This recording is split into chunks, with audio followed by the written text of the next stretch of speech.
la ciencia es el futuro. Sin ciencia no hay futuro. Hola amigos, soy Modesto Montoya, director y conductor del programa Encuentro con la Ciencia, un programa que promueve la educación, la ciencia, la tecnología y la innovación a través de entrevistas con sus protagonistas. Y en esta oportunidad, como parte de este proceso electoral que ya está calentando, entrevistamos a los precandidatos o candidatos de los diversos partidos que van a intentar gobernar el Perú a partir del 2026. En esta oportunidad estamos con el comandante en retiro, Herbert Cayer, con quien vamos a conversar y para empezar, conocer un poco sus orígenes, de dónde viene, de dónde nació. Muchas gracias por estar con nosotros, comandante. Muchas gracias a usted, don Modesto, por la invitación para poder conversar y de esa manera dar a conocer todo lo que venimos realizando nosotros como organización política. Yo he nacido en el distrito de Huancha, en la provincia de Cusco, en el ombligo del mundo, como tanto lo conocemos, en la ciudad imperial. ¿Y sus padres a qué se dedicaban cuando usted era chiquito? Mis padres, bueno, mi padre también cusqueño como yo. Él ha sido antropólogo, lamentablemente falleció ya en diciembre del año 2023. Me hubiese gustado mucho que nos vea pues en esta batalla electoral peleando por la amada patria, en el tema político, porque es ahí donde se toman las decisiones que van a transformar las realidades nacionales de los países. Mi madre es docente de profesión, ya directora cesante, ha trabajado tanto en escuelas públicas como en colegios privados. Ella es andahuaylina, de la región Apurímac. Muy Entonces, bien, por mi sangre corre, por mis venas corre sangre chanca e inca al mismo tiempo. bravo, ¿no? Ujú. ¿Y en qué escuela estudió? ¿Escuelita? En mi caso, he tenido la gran oportunidad de tener la experiencia de pasar por varios colegios, entre los mejores colegios privados, pero también los colegios públicos de mayor necesidad. Por ejemplo, comencé en el Colegio Salesiano del Cusco, que es el colegio más representativo privado que hay, que es muy grande, que tiene una buena enseñanza, es bastante reconocido y tradicional en el Cusco. Terminé también en el Salesiano, pero en el San Francisco de Sales, uno de los tres que hay en Lima, el que está en Breña.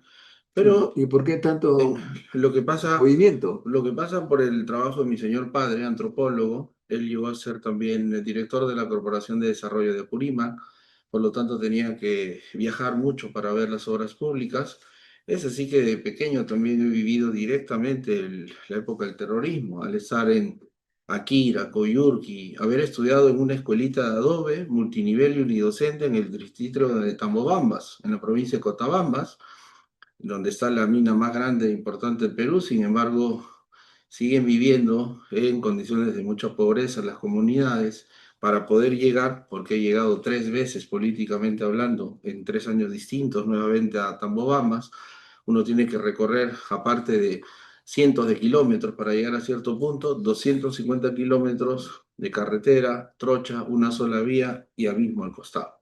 ¿Y cómo usted postuló a la Marina? ¿Cómo se animó por ese camino? Sí, lo que pasa es que de alguna manera he tenido familiares, miembros de las Fuerzas Armadas, entre coroneles, generales, y yo siempre he dicho, para poder inclinarse a cierta carrera, hay que de alguna manera tener en el entorno personas, ya sean nuestras familias o amigos o vecinos, que de alguna manera nos motiven, porque a través de lo que podamos ver en ellos, nace pues esta intención, este interés de poder postular a una institución, en este caso, una de las instituciones tutelares del Estado. ¿Y postuló en qué año a la Marina? Eso fue el año 1995, pero uno de los temas importantes también que se tomó en cuenta fue el haber tenido la oportunidad de ingresar a la UNI, gracias al trabajo que realizó el almirante D'Alessio, quien fue el director de la Escuela Naval en su momento. Generó un convenio muy importante con la Universidad Nacional de Ingeniería, y es así que cuando también me entero que podía, siendo destacado dentro de la promoción el primer año, dando un examen, podía ser parte del grupo de cadetes. Éramos los 30 primeros puestos, yo era primer puesto en mi promoción, terminando el primer año, los 30 primeros dábamos un examen en la uni y los 15 mejores ingresábamos al convenio. Es así que durante 4 años distintos catedráticos de Ingeniería Mecánica Naval iban a la Escuela Naval a enseñarnos. Es Muy por bien. eso que pude tener esa oportunidad también de estudiar Ingeniería Mecánica Naval en la UNI. Para ingresar a la naval se dice que hay que tener eh, cierta talla. ¿Cuánto mide usted? Ah, ya, sí, mido 1,71 m. 71. Sí, sí. ¿Y cuál es el límite inferior? No, estamos hablando, dependiendo si, como ahora también tenemos presencia de damas, 1,65, en varones 1,68, hasta antes de cumplir los 21 años uno puede postular, o sea, 20 años, 11 meses, O sea, hay que 30 tener días, mínimo 1,68 m, 1,68. sí, Ah, muy bien. así es, sí. Y también se dice que hay que tener alguna referencia, alguna recomendación. ¿Quién lo recomendó a usted? Como se dice, eh, niemand en alemán, no, nadie. Tuve bueno, la gran oportunidad de poder postular por mi propia cuenta. He tenido, sí, de alguna manera esa referencia a algunas personas que me han comentado qué es lo que pasa en la vida militar, pero directamente que hayan necesitado de un padrinazgo, no, y eso es lo que yo les digo siempre a los jóvenes. En toda institución y en todos los países siempre van a existir y se va a dar de alguna manera una ventaja, no malintencionada, sino porque las referencias son importantes hasta para poder entrar a un trabajo. Uno en su CV al final Claro. indica quiénes son mis referencias, porque esas personas son llamadas para preguntar cómo se ha comportado ese trabajador, qué es lo que proyecta, cómo se desempeña. Y hasta en Alemania, y donde he tenido la oportunidad de estudiar No, dos para veces, cuatro ser años. profesor universitario tiene que tener referencia de sus pares. Claro, eso no significa tener referencia institucionalmente hablando, no debe significar romper el principio de meritocracia. La referencia debería más bien consolidar la posición que uno tiene en una competencia ¿Es determinada. falso entonces eso que dice que en la Marina entran o entraban personas con apellidos italianos, ingleses, franceses? Parece que había esa cosa. Bueno, es que también en las distintas Yo trabajé en el generaciones, IPEN ya, y ahí nuestros presidentes eran pues marinos. Está José de Lepiane, bueno, Jorge sí, Dubois Gervasi, ya. Miletich. Bueno, Claro, no, también entonces, hay un almirante a quien conozco y con quien conversábamos, el almirante Hassenbank, ¿no? Descendiente alemán, sí, es cierto, pero eso no significa que no haya podido entrar un cusqueño como yo, yo por eso Herbert es Cayero admirable, Gutiérrez, admirable que y usted. habiendo egresado como primer puesto de espada, ¿no? Y tuve la gran oportunidad y suerte que otro cusqueño como yo, el presidente Valentín Paniagua, me entregara la espada de honor. ¿Y cómo fue su servicio en la Marina? ¿Dónde lo desempeñó usted Mm, los primeros años? Ingresé después en la Marina, en la Escuela de Oficiales, en el Alma Mater, cuyo lema es Mihi Cura Futuri, ¿no? Nosotros forjamos el futuro, eso es lo que significa una frase en latín. Tenemos que estar embarcados un año, ya como oficiales, alférez de fragata, de manera obligatoria, para poder también estar en la fuerza de superficie y en las unidades navales. Hacemos guardias, nos preparamos, ocupamos cargos ya de oficial, y en ese año tenemos que postular para poder ingresar a una escuela de calificación, para ser submarinistas, oficiales de superficie, aviadores navales, de la Fuerza de Operaciones Especiales o Infantes de Marina. En mi caso, ingresé a la Escuela de Submarinos, donde tenemos que pasar por 2 años más de formación, un año teórico con embarques y un año eminentemente práctico, 2 años en total. Ahí hay que estar varios meses bajo el mar. Navegando, el segundo año embarcado en un submarino y en todas las navegaciones que pueda ¿Cuál ha tener la sido esa unidad. vía más larga en el submarino? En mi caso ha sido el año 2003, cuando era oficial alumno, y estuve embarcado en el BAP Angamos. El comandante era Helmut Jarama y el segundo comandante Felipe Silva Berenguel.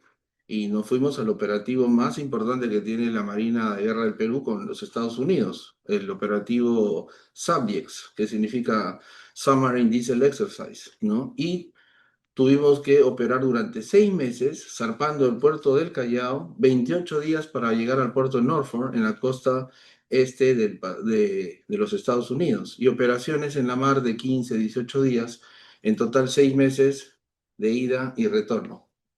Eso, bueno, eso a nosotros nos permite tener una formación no solamente en el tema del conocimiento, en el manejar adecuadamente los equipos que puedan existir a bordo, sino una fortaleza mental también para poder soportar, porque una persona que viaja en un bus durante 24 horas o en un avión durante 8 horas, imagínense estar en una unidad submarina con casi 40 tripulantes, compartiendo un par de baños, ambientes muy limitados, para el personal subalterno en la cama caliente. Eso significa que uno va a su guardia y el otro que deja la guardia va y utiliza la misma litera, ¿no? Para poder descansar. Eso nos permite tener una formación y nos exige también una preparación muy alta para poder ser un oficial submarinista. Y también tuve la oportunidad de formarme como submarinista en Alemania, en Alemania. ¿Y solamente ha estado en submarino o ha salido al interior del país? Ah, no, en nuestro proceso de formación como cadetes, dentro de la formación integral que tenemos holística, tenemos que conocer la realidad nacional. Es por eso que cada año hay un crucero al litoral, tanto a la costa norte como a la costa sur, un mes por cada navegación. Entonces, estamos 3 años distintos, 2 meses recorriendo los distintos puertos del Perú. Y cuando somos cadetes de tercer año, también muy inteligentemente la institución hace que conozcamos otros lugares, como por Pero ejemplo, ya como oficial, digo, ¿qué servicio ha hecho? me he desempeñado un año completo en la cuarta zona naval, en la región exactamente Ucayali, en Pucallpa, y sus bases contraterroristas que existían en ese momento y algún siguen existiendo, un año de servicio en esa zona, y bueno, por la misma Marina muchas veces destacado en momentos distintos para poder ir a distintos lugares del Perú, ¿no? Pero muy puntual. Pero la estadía más larga fue de un año en Pucallpa. Así es, el año ¿Y qué 2000, otras sí. ciudades ha conocido? Bueno, Por los servicios. por prácticamente toda la costa del Perú, por las navegaciones que hemos tenido. Básicamente, submarinos es una dependencia de la Marina que nos demanda estar de manera más permanente ubicados en un lugar, ¿no? Ya cuando dejamos los cargos específicos de oficial, dependiendo del grado y los años en el grado, ahí es donde nos destacan también a otros lugares. He tenido la oportunidad también de estar 2 veces, 2 años diferentes, un mes completo, en el Centro de Reclusión de Máxima Seguridad del Perú, en el CERE, en las Fuerzas de Operaciones Especiales. Son cosas que uno pasa esas experiencias y también aprende cosas. Y es importante para visualizar qué es lo que se necesita hacer, ¿no? Para mejorar todo este tema y la realidad nacional. ¿Y por qué decidió partir de la Marina?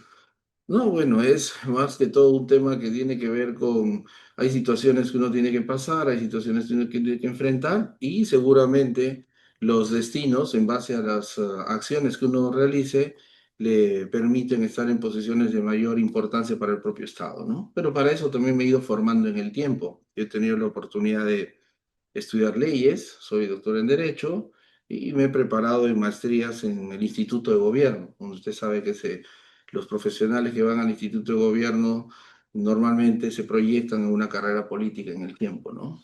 A O mí sea, ¿usted 27 abandonó años. la Marina por la política? No, no es que haya abandonado, sino que hay situaciones internas en las que pasan y uno tiene que, en base a lo que ¿Qué también a le, la qué le, formación que tiene, qué le pasó? no, bueno, tiene que ver más con temas administrativos dentro de la propia organización, la institución.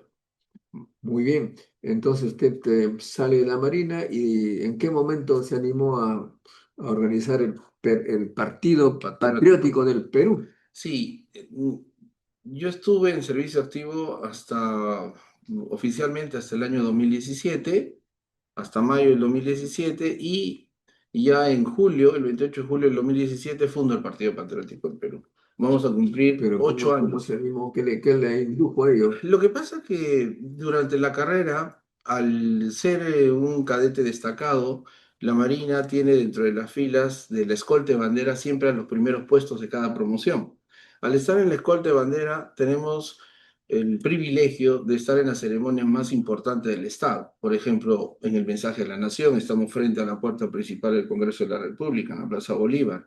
Estamos en los aniversarios de las instituciones armadas y las instituciones más importantes del Estado.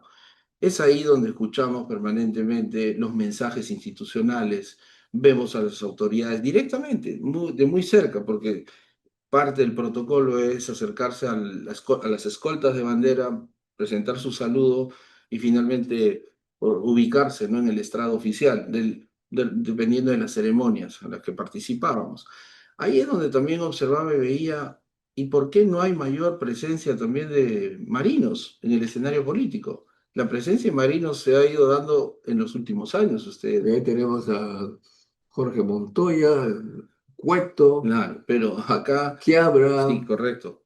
Pero en hay los últimos varios. años, sí. Pero si nos remontamos a los años 95 que yo empiezo la escuela, hasta el año 2000 no había, incluso hasta el año 2010 o 2015 no había participación de oficiales de las Fuerzas Armadas de manera como lo que estamos viendo actualmente, una participación en partidos políticos elegidos democráticamente para los cargos de elección popular, y menos militares y marinos. En la historia nunca había un marino que haya impulsado un partido político, es la primera vez, para poder intervenir en el escenario político. Es ahí que yo en esa experiencia veía, observaba y también un poco cuestionaba, ¿y por qué no hay presencia de marinos si tenemos una formación académica profesional muy alta? Y el Perú necesita de la participación de sus mejores hombres y mujeres para que defiendan a la patria, pero en el escenario donde se toman las decisiones, que es la política. La Marina como tal, o el Ejército, la Fuerza Aérea, son instituciones tutelares del Estado, pero no van a poder influenciar en decisiones trascendentales para que se enrumben los destinos de un país, porque no son posiciones políticas. En cambio, políticamente sí se pueden tomar decisiones que nos posicionen y seamos un país referente y diferente en el escenario mundial. Bueno, pero según nos enteramos a través de los medios, Montesinos y los militares hacían muchas cosas con Fujimori. Es que por eso uno de los principios rectores del Partido Patriótico del Perú es el respeto absoluto a la institucionalidad. Y lo que Fujimori hizo fue reventar la institucionalidad, comenzando por mantener a un comandante general que ni siquiera era de las fuerzas operativas, sino era del servicio de inteligencia, durante 7 años. Y eso obviamente está mal, y por eso también el sistema de justicia de alguna manera ha hecho su trabajo y estamos viendo lo que estamos viendo. Eso es lo que no se debe volver a repetir, y cuando yo hablo de llegar al poder político es por la vía democrática, no es rompiendo las instituciones del Estado y tampoco politizando las Fuerzas Armadas y menos la Policía Nacional. Entonces ya más o menos pueden tener su posición respecto a esa supuesta sujeción, creo que Sí, sí, ¿qué piensa usted de esa situación? yo no podría asegurar cosas concretas en ese Yo tema tampoco. porque no he estado, pero muchos dicen que fue un momento en el que a todos los oficiales presentes les hicieron firmar por estar presentes en la reunión antes de iniciar la reunión. Es como si de repente usted Pasado lista. han pasado lista, no lista y parte, pero con la firma de cada uno y al final los entollaron, pues no. O sea, ya que podían hacer, y es un tema en donde la jerarquía militar es muy fuerte. Eso es lo que eh, dice es, Jorge eh, Montoya, eh, que pasaron lista. sí, y Pero, todavía en esos momentos y en esas épocas un poco que se mantenía esa tradición de las órdenes se cumplen sin dudas ni pero hay un murmuraciones. general ahí que sigue en la cárcel, no sé cómo se llama, Hermosa. Hermosa Ríos, sí. Pero ya me parece que lo liberaron hace unos meses. Sí, hubo una orden de liberación, así es. Sí, pues, pero Sí, me refiero a la actividad que tuvo en esa época. sí, bueno. Ahora, estos últimos meses se habla mucho de los militares porque el Congreso está haciendo una serie de leyes de amnistía y varias cosas que usted conoce bien. Este, ¿Usted cree que es justificado que algunos que son condenados, creo que por violación de mujeres, de niñas, sean así amnistiados tan fácilmente? Definitivamente no, si las cosas de alguna manera están claras en ese sentido y se pueda diferenciar quiénes han cometido delitos de lesa humanidad o contra los derechos fundamentales de las personas. Pero también recordemos que la época del terrorismo fue una época muy sangrienta en la que miles de ciudadanos, de niños y de niñas, sufrieron las consecuencias de un accionar que no era para nada ni democrático ni aceptado dentro de una sociedad. Pero eso no justifica que un No, militar con uniforme de la patria esté haciendo esas no horribles cosas, ¿sí? definitivamente, pero imaginémonos que hay un enfrentamiento en el que y de manera no es que haya sido premeditada, pero hayan personas que hayan estado en ese escenario de alguna manera y hayan sufrido estas consecuencias. Eso tampoco debe confundir a estos delitos que sí hayan podido cometer algunos miembros de las Fuerzas Armadas, identificados, individualizados y que sí deberían ser sancionados como corresponde. Porque si no hubiese sido así, de repente el terrorismo nos hubiese ganado. Eso también hay que tenerlo en cuenta, ¿no? Ellos, al momento de meter sus coches bomba y hacer lo que han No, hecho, no estoy no hablando, atacaban solamente a yo los no, miembros de no las estoy, Fuerzas no estoy Armadas. hablando de los activistas militares, estoy hablando de mujeres y niñas Mm. que no tenían nada que ver No, con que el tema. definitivamente eso debe ser condenado y repudiado en todo sentido, ¿no? Me parece haber leído en su diario algo de los derechos humanos. Usted propone retirarse de esta Comisión Interamericana. ¿Cómo? Explíquenos un poco. Sí, bueno, en el ideario del Partido Patriótico del Perú, uno de los 40 objetivos, claramente nosotros hemos presentado la propuesta de la pena de muerte, pero aplicada ¿a quiénes? A los asesinos. Y los asesinos son aquellas personas, no voy a decir ser humano, porque un ser humano actuaría de esa forma contra otro ser humano, es aquel sujeto que le quita la vida con dolo, con intención, con conocimiento de causa de su acción y de el resultado que va a generar. Ahora, como un partido que es absolutamente democrático y que ha aperturado las puertas en ese sentido a otras instituciones y organizaciones dentro del escenario nacional, ahí estamos también conversando con varios miembros nuestros que van a ser candidatos al Congreso de la República, porque también tenemos presencia de miembros de distintas iglesias cristianas evangélicas. Y un cristiano cree en la palabra, en la ley de leyes, pero a partir de la llegada de Jesús. Y Jesús tiene un mensaje totalmente distinto al de Moisés, del Antiguo Testamento. Y es parte de la política, es parte de la democracia, en donde en forma consensuada se tienen que finalmente tomar las decisiones, porque por algo también esas organizaciones se embarcan en una plataforma política que busca objetivos concretos dentro de la sociedad. En nuestro caso es Dios, patria y familia. Está muy bien, pero los derechos humanos protegen a gente que precisamente son violadas en su derecho. No me refiero a los asesinos. Ujú, Por ejemplo, actualmente hay una ley según la cual aquellas personas que se sienten ofendidas por el Estado, se sienten, acuden a un abogado y ahora no les permiten que sean defendidas por las ONGs ujú. porque, no sé por qué, pero ellos no tienen otra forma de defenderse, no tienen plata para pagar abogado. ¿Por qué es eso? Eso no entiendo. ¿Usted cuál es su posición al respecto?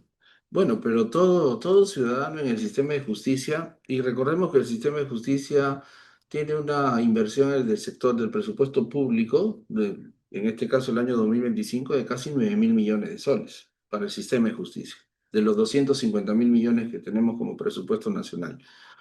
Una persona si está inmersa en un proceso penal, sí tiene, y se le va Bueno, un abogado un defensor del abogado, propio pero no, sistema. esos son, pues, lo hacen de buena voluntad. Pero Son acaban de morir un señor Castro, dicen que se ha Miguel suicidado, Castro, sí, y de su Villarán. abogado de oficio no estaba, un poquito que la idea es, a lo que me refiero es que una persona que puede tener apoyo de una organización internacional en defenderlo. No necesariamente se está diciendo que el Estado es culpable, sino Claro. que lo defienda ante la El, ley. Y el, el juez el, es el mismo. el derecho a la defensa, el debido ¿Por, proceso y todo. por qué usted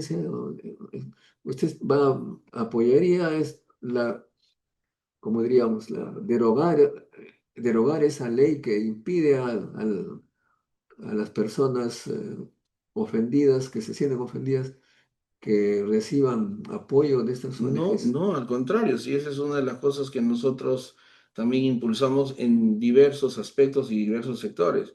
El tema está en que no debe, estas instituciones, las ONGs a las que hace referencia, ¿por qué es que han querido siempre, en la mayoría de casos, no digo en todos, ocultar el uso de los recursos de las donaciones? Ocultar. Sí, y no transparentar el uso de esos recursos. No, pero no, eso digamos, Eso es lo que está seguramente mal, ¿no? está mal, pero uno tiene la impresión que se usa esos argumentos para eliminar el derecho de las personas. No, eso tampoco. Incluso yo he sido un par de veces contratado por la ONG Manuela Ramos. ¿Ya ve? Y Manuela Ramos tiene que ver con la pelea de los derechos de las mujeres, de la protección de las mujeres. Pero a mí me han contratado para poder dar, por ejemplo, charlas de liderazgo. ¿En dónde? En Chanchamayo, donde tenemos un café pero extraordinario, ¿no? Y he ido 2 veces hasta la zona cafetalera y ahí es donde también pude, a mis veintitantos años, aprender cómo, gracias al impulso de algunas organizaciones internacionales, como la intervención francesa en ese momento, pudo unir a los productores, ¿no? A los productores artesanales de café. Y gracias a ese trabajo ya mancomunado, ese café empezó a exportarse en el mundo y es uno de los mejores a nivel internacional. Esas instituciones no tienen por qué ser vistas como algo negativo, siempre y cuando de Son manera defensoras. Quien decide es el juez, y el Estado, si no ha hecho nada, saldrá inocente, pues, ¿no? claro. Pero a ver, pongámonos en otro escenario. A ver, Tenemos a un ex gobernante que gracias a su política de salud tenemos más de 200.000 muertos en el COVID, que ha sido desaforado de su afiliación del partido que ha impulsado, que lo han inhabilitado ya por segunda y hasta tercera vez, 5 o 10 años en el Congreso de la República, que ha presentado un recurso ante el Tribunal Constitucional y este lo ha rechazado, ante la Corte Suprema, lo mismo, y ahora quiere irse a nivel internacional. Entonces, ¿qué pensaría usted si a nivel internacional le dan la razón? O sea, nuestro sistema no, sí, no interno que sé ha pasado por varios si niveles, le dan la razón, le ¿no? dan la razón, Pero, pues pero para entonces, eso pero se eso sí, supone que hay algo de justicia, pero, ¿no? pero ¿dónde quedarían los diversos O sea, que usted niveles? parte de la hipótesis que estos organismos internacionales no son justos. No, no digo eso, sino que ¿por qué un nivel de decisión tiene que ir en contra de varios niveles dentro de un propio sistema de justicia a nivel nacional? Porque hay países pues que tienen un pésimo estado de justicia y son injustos, son dictadores. Usted conoce a Chávez, por ejemplo, y otros. Hay una feroz ataque a todo tipo de derechos. O sea Claro. que si usted me dice, oiga, dejemos que Chávez haga lo que quiera, No, bueno, para nada, entonces no, no. por Pero eso están los el organismos gran internacionales. El cuestionamiento, por señor, ejemplo, por ejemplo, ¿qué piensa usted a propósito de este señor Netanyahu que se ve, Israel. se nota que Mm. gente que va a buscar comida, los disparan, los matan, y estas personas acuden a los organismos internacionales, incluso creo que las Naciones Unidas ha condenado, ha sido condenado él mismo, Sí. pero si lo Sí. dejamos solamente ahí que haga lo que quiere, No, no. hay que ver del exterior, ¿no? Justamente la mirada y el enfoque del partido que habla de respeto a la institucionalidad quiere No, decir pero me refiero, son instituciones supranacionales, internacionales sí, sí. que se dan cuenta, porque si lo dejamos hacer lo que quieran, pues ya. No, no, quiero poner un ejemplo de por qué es que muchas veces son cuestionadas las instituciones supranacionales, ¿no? En el caso de la Corte Interamericana es por las, las reparaciones civiles en beneficio de los terroristas. Eso es lo que se cuestiona. Usted estaba comentando el tema ¿Hay del terroristas primer que han sido ministro. beneficiados? Eso es lo que mencionan permanentemente y muestran en el sistema nacional. Pero No, voy a no, poner no, un no, ejemplo distinto. son personas que fueron sospechosas. Mm, mm. Ha habido muchas personas sospechosas que han sido muertas por solamente ser sospechosas, En el caso, por ejemplo, de las Malvinas, pero ¿no? porque los terroristas están en la cárcel, los que han sido culpados y penados, sentenciados, están en la cárcel. Voy a poner un ejemplo. El tema del TIAR. El TIAR, el Tratado Interamericano de Asistencia Recíproca, que se suponía debía defender a cualquier país de la región, América, si es que éste era atacado por algún país externo, ¿no? De otros continentes. Le pasó en las Malvinas a Argentina, 1980 aproximadamente. ¿Qué pasó? ¿Actuó la organización como tal? No. El único país que ayudó realmente y directamente a Argentina fue Perú, por eso es Bueno, que pero los estamos tienen. hablando de otra cosa, No, estamos pero hablando de derechos humanos. a lo que vamos es que muchas veces las instituciones supranacionales u organizaciones en su momento no actúan como deberían actuar. Y eso es lo que se critica y lo que se cuestiona. Pero peor pues es dejarlos solos, ahí hacen aberraciones tremendas. Claro, ningún extremo es ni bueno ni correcto. Y uno tiene que Uno transparentar, tiene que decir cuál es más conveniente para el ser humano, que por nos supuesto. controlen o que nos hagan hacer lo que se nos pega la gana. No, pues no, definitivamente desde que tenemos una estructura dentro de un Estado y tenemos sistemas aceptados, por eso la constitución política en la ciencia jurídica se le llama, ¿no? El contrato social, No, pero porque eso estamos en el interior, pues mm, el contrato social se impone, caray, y se acabó, pero por eso creo yo que debería haber un ente externo que nos mire, pues y es por eso que recurren a instituciones supranacionales cuando han agotado la vía interna, ¿no? no, por eso te Sí. digo, ¿usted estaría de acuerdo en ir en eso? Pues Es justamente uno de los temas, porque esa propuesta que nosotros tenemos plasmada en el ideario tiene que ir de la mano con una opción, por ejemplo, de retirarse del Pacto San José.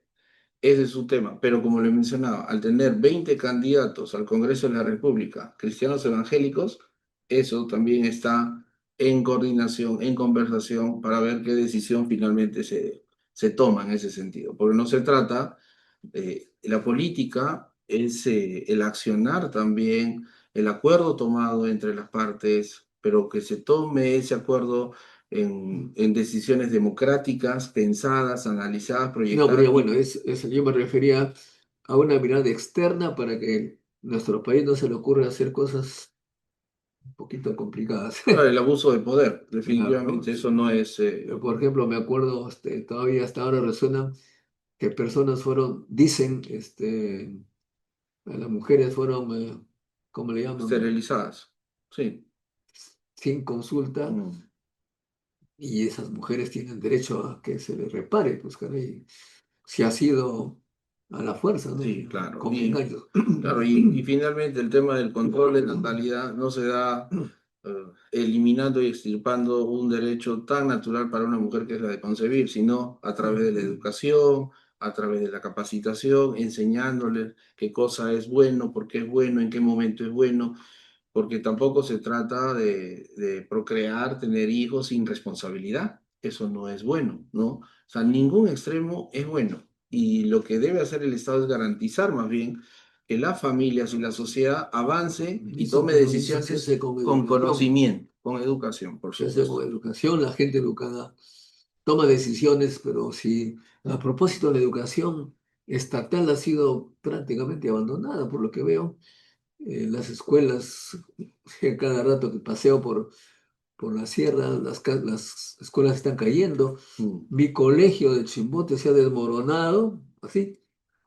Ahora está una pampa porque son, ¿qué piensa usted de eso?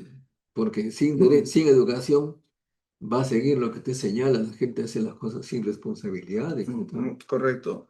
El tema educativo, desde el punto de vista presupuestal, el sector de educación ha recibido un incremento sustancial económicamente hablando. Sí, desde el 2001 hasta el 2025 se ha multiplicado por 5 el presupuesto. El 2001 tenía una inyección de 10.000 millones de soles de presupuesto nacional. Al 2025 tiene 50.000 millones de soles de 250.000, o sea, el 20%. Salud tiene 30.000 millones.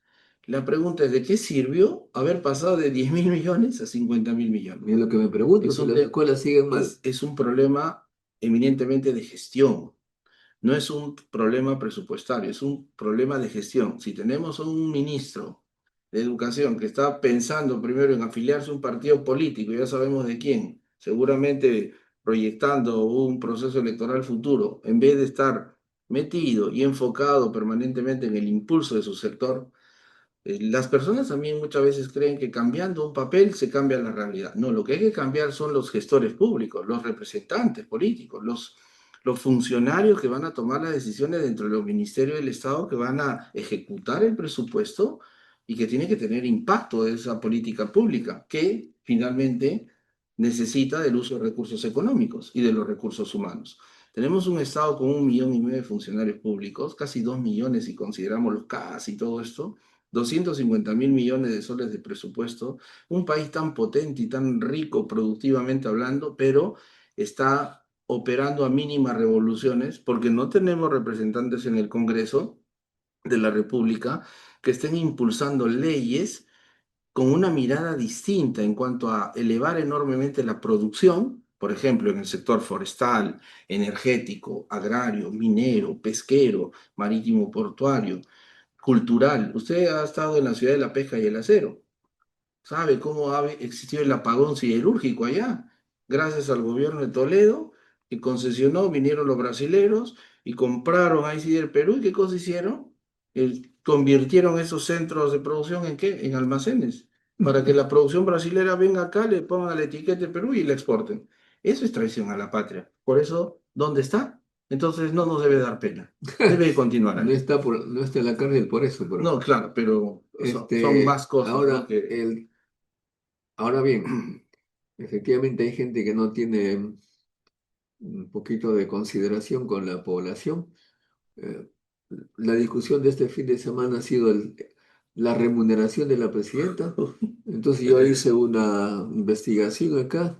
Este, 31, ahora gana 31 veces el sueldo mínimo vital. sí, pues, y bueno, uno dice, caramba, eso puede ser, déjeme ver.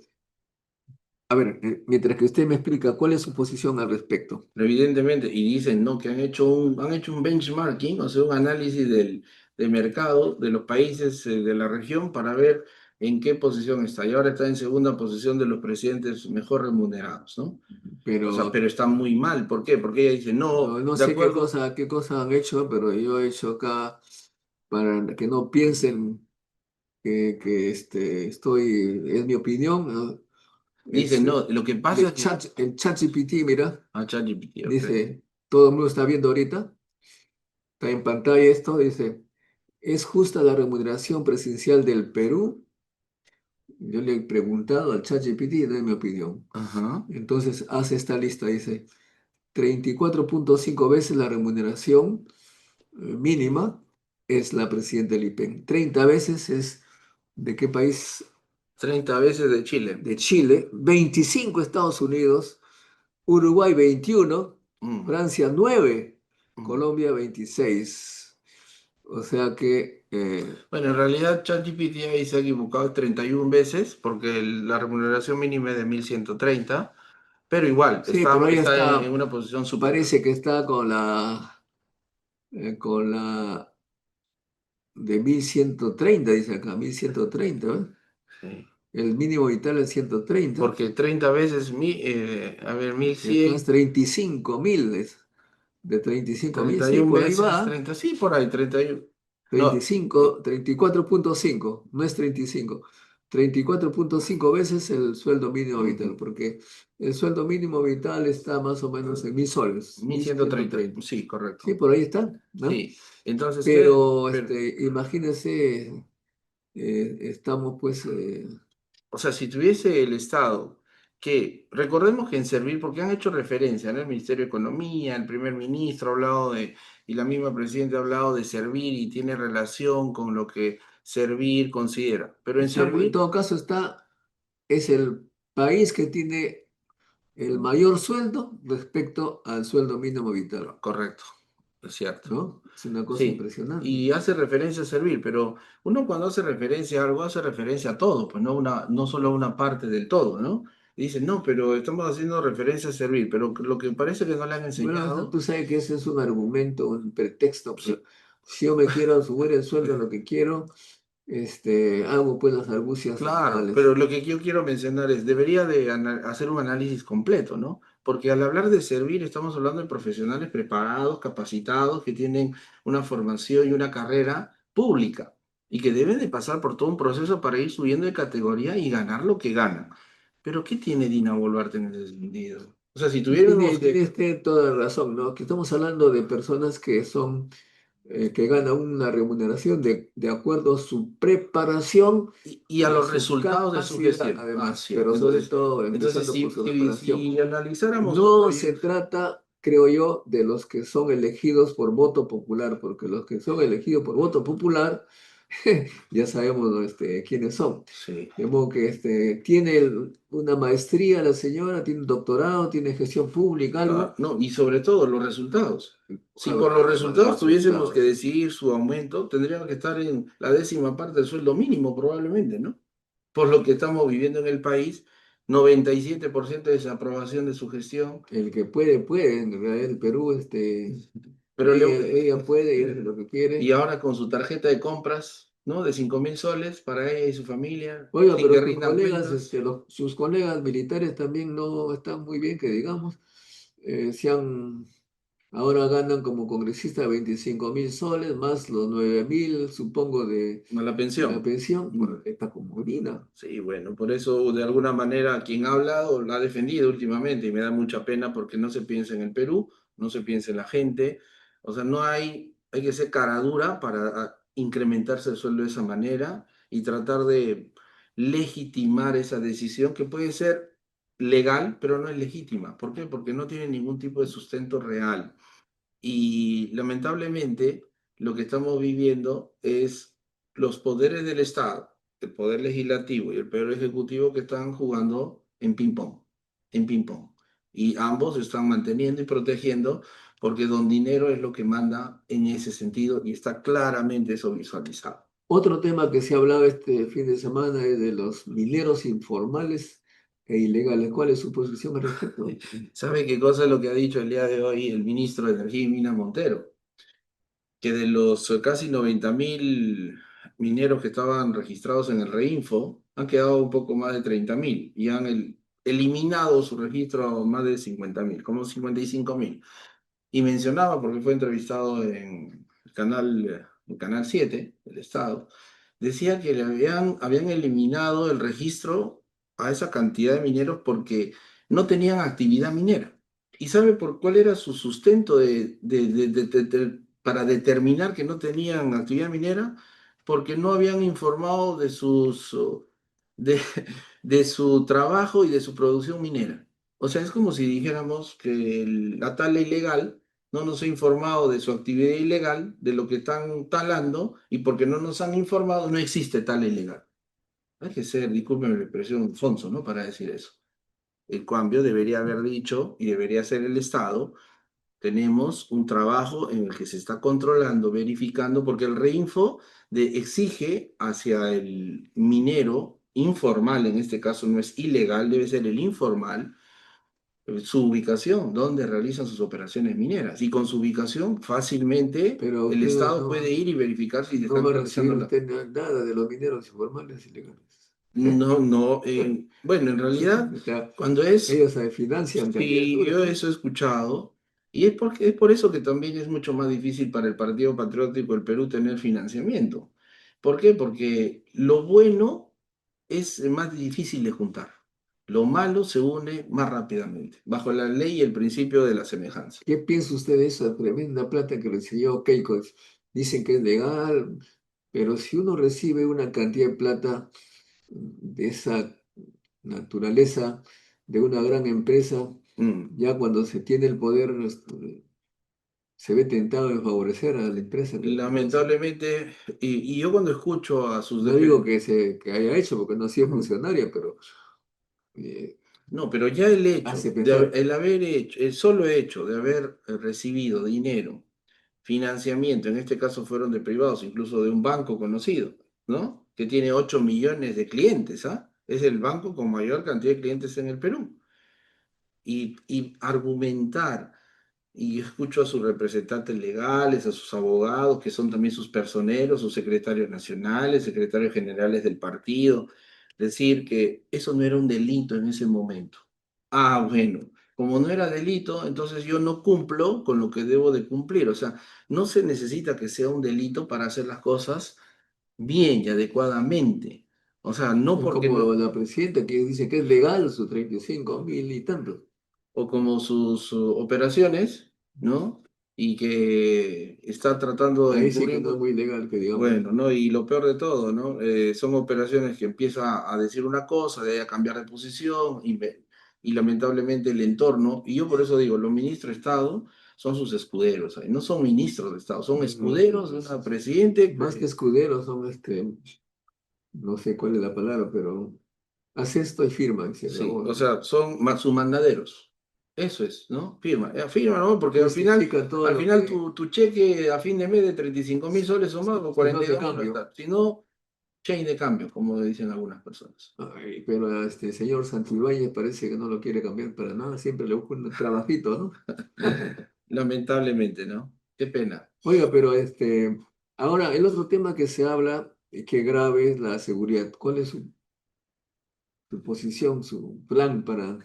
Hay acciones muy, muy concretas que se deben de realizar. Hemos pasado del puesto 40 al puesto 10 en el ranking internacional. O sea, nos hemos ido a la punta, no pero para algo bueno, para algo malo, de acuerdo al ranking mundial.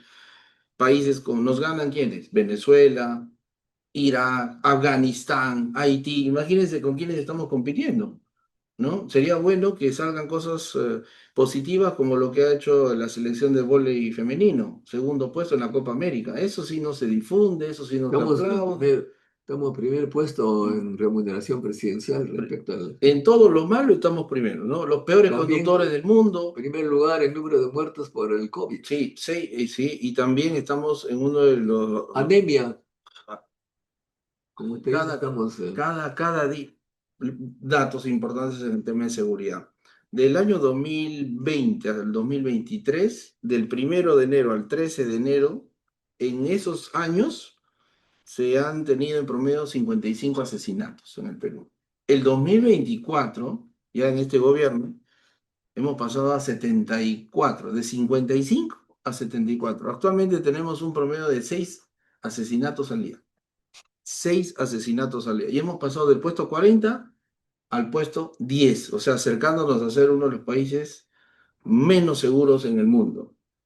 Hay un gran problema de gestión de recursos humanos. Usted va a escuchar permanentemente a muchos ministros de Estado, exministros y ministros del Interior actual decir que faltan 60.000 efectivos policiales porque se requieren 200.000. Eso es falso. De acuerdo a análisis internacional, deberíamos tener 100.000 efectivos policiales. Tenemos casi 140.000. Por eso ellos dicen, faltan 60.000 porque quieren doblar el número. Entonces, ¿pero por qué dicen eso? Porque no hay una buena gestión de recursos humanos. Usted, cómo vamos a permitir como peruanos y dentro del Estado que los policías, que se sienten muchas veces agredidos, hayan pasado por toda una formación en las escuelas durante 3 años, que es una formación integral, para terminar tocando un pito en un semáforo? O sea, requerimos invertir tanto dinero y tiempo para que un policía termine tocando un pito en un semáforo. Por eso faltan policías. Necesitamos policías que en vez de que estén en el trabajo operativo de campo, cazando a los delincuentes, escribiendo en una máquina, escribir en una computadora, cuando va a presentar una denuncia a un ciudadano. No, para eso no necesitamos un policía formado de esa manera. No necesitamos estados de emergencia en donde tengamos a los militares que están parados con su fusil en las calles. ¿Usted ha visto alguna vez que un ratón o una rata se acerca al gato? No, el gato tiene que cazar a la rata. Y en ese sentido, el gato viene a ser los miembros de las O fuerzas sea, del está mal orden. organizada la fuerza policial. Me hace recordar una vez que me caminaba, creo de manera irresponsable, reconozco, subiendo a al cerro, ¿cómo se llama? El que está en el centro, el Bueno, hay uno, el San Cristóbal, San San Cosme, Cristóbal. ya, ok. me iba por la carretera, pues, por donde van los autos, ¿sí? Con mi esposa y mi hijo caminando, y nos asaltaron jovencitos ahí.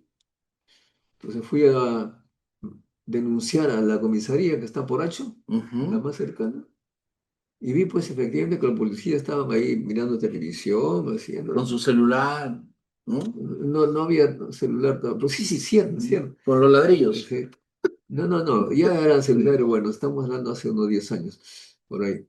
Y cuando estaba Urresti, por ahí. Ya. Entonces le digo, me dice, usted tiene que ir a la comisaría de turistas, o sea, no sé qué, no sé qué barrio, ya pues lo dejé ahí, o sea, no hay ningún tipo de protección. Y esto se agrava porque los comisarios, hay un poco más de 1.300 comisarías a nivel nacional de 1.800 municipios distritales, 196 provincias. El comisario debe tener una actuación y control por parte del Estado como si fuese una gran empresa privada de seguridad. Un comisario debe ser su gerente de operaciones en esa localidad, la que empiece y diga con una línea de base, ustedes tienen este índice de delincuencia, robo, criminalidad, todo lo negativo, y lo tienen que ir bajando mediblemente, con objetivos concretos. Comisario que no cumpla, chao. El problema Bien, está en ya que no está hay, comprendido, y además hay gestión, se necesita 15.000 gestión, millones de soles, ¿ya? 15.000 millones de soles destinados a orden público y seguridad.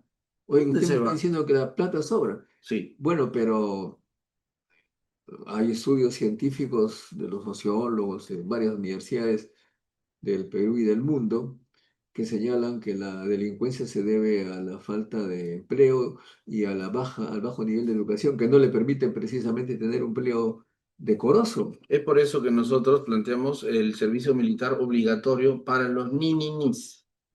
Los ninis son los jóvenes que ni estudian, que ni trabajan y que no le da la gana de hacerlo. No es como lo que quiso impulsar Ollanta en su momento, que decía, no, servicio militar obligatorio para todos, pero si tú no quieres hacer servicio, pagas y no lo haces. Eso no, eso está mal, es un enfoque totalmente equivocado. No debemos de sacar del escenario de preparación en un joven que ya está estudiando o de un escenario laboral a quien se esté trabajando para insertarlo en el servicio militar. Pero el joven que no está haciendo eso, ¿Qué harían esos ninis en el... entrarían al servicio militar con la finalidad de ser también, aparte de servir al país, preparados, porque ahora el servicio militar se hace en escuelas de formación. Por ejemplo, yo he sido el director del CEO Raúl Ribotti Villapando. Ahora, a nivel educativo tenemos los CEO, los CETPROS, los Centros Técnicos Productivos. Pero falta centros de capacitación, Es que en las eso, escuelas no hay, los politécnicos están abandonados, los institutos técnicos de antes del Ministerio de Educación están abandonados. ¿Por qué mm, tener que ir tendría que haber un lo, lo- lo- fortalecimiento de la lo- educación técnica? también. Lo que pasa es que si a un nini le decimos vayan ustedes a estudiar al Instituto Tecnológico, al centro de formación, ¿qué es lo que va a pasar? No va a ir, porque los padres, y lamentablemente ahora tenemos muchas familias y un alto porcentaje de familias disfuncionales, no tienen pues lamentablemente esa capacidad de poder eh, orientarlos, guiarlos, persuadirlos para que se formen, si no, no tendríamos más de 1,5 millones de jóvenes que ni trabajan ni estudian. La única manera de asegurar eso sería ya dentro de un centro de formación militar donde sirvan al país, reciban conocimiento, capacitación y los Pero formen tenemos para poder nosotros, insertarse en el mercado laboral. mire, China, Corea del Sur y otros países se han vuelto potencias en base a la ciencia y la tecnología. Y nosotros ahí estamos muy, muy mal. Usted me dice que hay plata, pero no hay plata para la ciencia y la tecnología. Lo que no hay es interés para impulsar algo tan importante como la ciencia y tecnología. Le voy a poner un ejemplo también adicional. Usted que ha podido formarse en una institución tan importante como la UNI, recordando que fue impulsada por Eduardo de Havilland, ¿no? Un polaco que se formó en la Escuela de las Calzadas y los Puentes, que era el centro de formación en ingeniería en Francia. Por eso se le denomina el premio Eduardo de Havilland a los mejores estudiantes de la UNI, ¿no? El tema está en Acá que no tengo hay... mi condecoración de Javier. Excelente. Ese es un gran reconocimiento, claro que Para sí. que tenga acá la gente. He tenido la oportunidad de becar a Estos los son premios los Eduardo de Javis en dos reconocimientos que le dan a oportunidades. los profesionales destacados que salen de la uni, ¿no? A los mejores, La a los antorcha mejores, de a Havildsen. los mejores, sí, a los mejores Es- de cada facultad, ¿no es cierto? Sí he tenido la oportunidad de otorgar becas a los muchachos, estudiantes ya futuros egresados de la uni. El tema está que no hay conciencia de la gran importancia de impulsar de manera muy fuerte el desarrollo de la ciencia y O sea, usted tecnología. impulsaría, Uno hay en, una propuesta que se hace mucho tiempo, un Ministerio de Ciencia y Tecnología. Sí, y uno de nuestros objetivos, de los 40 que están en el ideario, registrados en el Jurado Nacional de Elecciones, es industrializar el Perú. Todos los sectores productivos y la industrialización viene con la ciencia y tecnología. Muy bien, vamos, siguiente. Usted ya seguramente tiene otras reuniones. Sí, le comento, en estos momentos también nos están viendo, aparte de nuestros militantes, los miembros del Comité Ejecutivo Nacional y los patriotas miembros del Comando Nacional de Campaña. Todos los lunes nos reunimos desde las Ah, 6 de la tarde hasta las 10 de la noche, muy bien, entonces, pero igual hemos creído conveniente muy y bien, me muchas gracias por parece. su invitación, más Le bien. agradezco. Sí, pero hay muchas preguntas, mire, no me Podemos acuerdo. tener una segunda parte. ¿Qué le Bueno, mire, parece? por lo menos un par de preguntas, a ver. Ok, si no, se van a poner tristes acá, dice. Ajá. El Perú, dice Luz Maribel Cartolín, el Perú necesita un candidato presidencial desde el ombligo del mundo. Ah, caramba, este es cusqueño de nacimiento, Eber Cayer, Partido Patriótico del Perú. Esa no es pregunta, oiga. Este, aquí viene Coscomanta, ya está. Lima Acción, le dice. ¿Ha gestionado usted alguna empresa? ¿Yo? Sí. Sí, desde hace 10 años lidero, he fundado dos emprendimientos privados formales. He sido víctima del sistema tan incoherente que es la SUNAT, que le embarga las cuentas a un emprendedor formal que presenta su rendición como debe ser, sus declaraciones, sus facturas, sus ventas. He pasado por toda esa tragedia de qué significa, por ejemplo, obtener un certificado de técnico de seguridad para obtener una licencia de funcionamiento. Hay veces en estos 10 años, en 3 4 oportunidades, me he estrellado contra la pared cuando he visto mis cuentas embargadas por la SUNAT. No puede Caramba. ser posible, ¿no? ¿Usted sabe con cuánto multa la SUNAFIL a un emprendimiento por no tener a un trabajador registrado en planilla? Con 40 y tantos mil soles. 40 y tantos, o sea, si ese emprendimiento produce 3.000 soles al mes, en un año va a producir 36.000, o Va, sea, es ya lo una mató, manera de ya lo matarla. mató. Mire, Entonces, sí, claro que desafortunadamente, sí. pues hay muchísimas preguntas, ¿ah? ¿Acaso revuelo su entrevista? Pero no podemos seguir. Usted está en otra reunión con sus partidarios. Le agradezco mucho por haber participado en esta entrevista con Ciencia Perú, un canal que es visto por los científicos y docentes. Eh, Amigos, muchas gracias a ustedes por seguirnos, sus palabras de despedida del programa. Sí, muchas gracias. Yo también como ciudadano, patriota que soy, emprendedor formal desde hace 10 años en temas educativos. Soy representante natural de la macrorregión sur, pero con un pensamiento y accionar político futuro erga omnes para todos, para todas las regiones, y con una filosofía no desde el punto negativo, como hay veces mencionan algunos representantes políticos de los incas, dicen el Amazú, Amayú, Yamaqueya. No, eso es negativo. Los incas trabajaban con una filosofía comunitaria y positiva. Y ellos decían, Ayinta Ruway, hazlo bien. Ayinta Yachay, aprende bien. Y Ayinta Munay, quiere bien. Partido Patriótico del Perú, las tres P's, el único símbolo blanco y negro, sí hay esperanza. Gracias por habernos escuchado. Muchas gracias, don Modesto Montoya, por la invitación. Estaría gustoso de poder venir para continuar con una Ah, sí, segunda a responder entrevista. todas las preguntas Así que es. las voy a dejar ahí para... Muchas gracias. Gracias, amigos. No se olviden de compartir este enlace, conocer candidatos jóvenes y, por supuesto, combativos. Tiene fuerza aparentemente de resolver los problemas, no sé cómo lo va a hacer. Sí se puede. ¿No tiene miedo de terminar en Además, la cana? no, porque Termina en la cana, uno sí. debe, solamente eso, tienen miedo los que saben que van a actuar mal y están haciendo mal las cosas. Y además recuerde, el Cienciano fue el único que dijo, sí se puede, el único campeón, ¿eh? Muy bien. Cienciano del Cusco también. Hagan su like y suscríbanse si no lo han hecho. Hasta un próximo encuentro con la ciencia, amigos. Chao, chao, chao. Nos vemos. La ciencia es el futuro. Sin ciencia no hay futuro.